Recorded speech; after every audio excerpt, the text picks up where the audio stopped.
Ал түркістандық Нәзира Рүстембаеваның ғажайып тағдыры күлі дүниежүзі ғалымдарын аяғынан тік тұрғызды. Тіпті мамандар 4 жасында ұйқыға кеткен қазақ қызының тек 20 жасында оянуын әлі күнге дейін түсіндіре алмай келеді. Ташкенттегі ғылыми зерттеу орталығында арнайы түтікшемен тамақтанып, бақылауда болған Нәзира ұйқыда жатқан жылдардағы сезімін қазақ еліне енді ғана айтып беруді жөн көрді. Өмірі өзгелерден өзгеше жаның ұйқыдан кейінгі бүгінгі өмірімен ол тап болған тосын жайттың сыры келесі бейнематериалда. Мына сурет тағдыры таңдай қақтырған таңғажайып жанның өткен өмірінен қалған жалғыз естелік. Нәзира Рүстемованың басынан өткерген жағдайы жұрттың жағасын ұстатты. Қазақстанның оңтүстігінде туған ойын баласы басынан күн өтті деген күдікпен ауруханаға түседі. Есін жимаған кішкентай науқасты дәрігерлер өлдіге санаған соң, небәрі 4 жастағы Нәзираны ата-анасы жер қойнына табыстайды. Жерлеу рәсімінен бір күн өткенде атасы түсінде немересінің тірі екенін жеткізген аян алғанын айтады. Алайда көп ұзамай қабірден босатылған бүлдіршіннің оянуы қиынға соғады. Осылайша Ташкенттегі ғылыми зерттеу орталығына жіберілген қазақ қызы қосымша құрылғылардың көмегімен 16 жыл бойы ұзақ мерзімдегі ұйқыда жатады.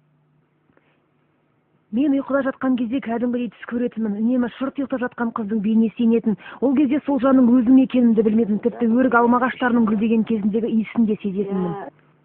4 жасында ұйқыға кеткен қыз тек 20-ға толған кезде тоқтаусыз телефон шырылынан оянады. Бұл кезде Нәзираның бойы бар жоқ 39 сантиметр өскен. Алайда тым ұзақ мерзімдегі ұйқыдан соң Нәзираның бірден бойы өсіп, салмақ жинай бастаған. Дегенмен оянғаннан кейінгі өмірі өзгелерді қойып, өзіне түсініксіз жайттарға толы болады. Өмірінде оқымаған ағылшын тілінде өлең жазып, қазақ, орыс тілдерінде еркін сөйлей бастайды. Я могла не есть, не пить. Оянған соңда мен қатарынан бірнеше күн тамақ, су ішпей жүре беретін едім. Алғашында халық мені шайтанға санап, мені көрген жерде сырт айналып қашатын. Алайда сырт көздің сұқтана қараған жанарынан жас қыз, тек ғалымдар оны Мәскеуге арнайы зерттеуге алып кеткенде ғана құтылады. Алайда қазақ қызының басына түскен бұл жайтты әлемнің бірде-бір ғалымы түсіндіруге қауқарсыз болып шықты.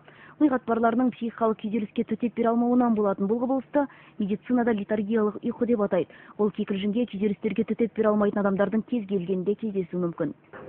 Көбінесе ол психикалық ауруларына жатады. Көбінесе әйел кісілерде болады. Қатты психикаға травма болған кезде, сол кезде басталатын жағдай. Қазір заманауи медициналық құрылғылардың арқасында қайтыс болған жан мен ұзақ мерзімге ұйқыға кеткен адамдарды ажырату қиын емес.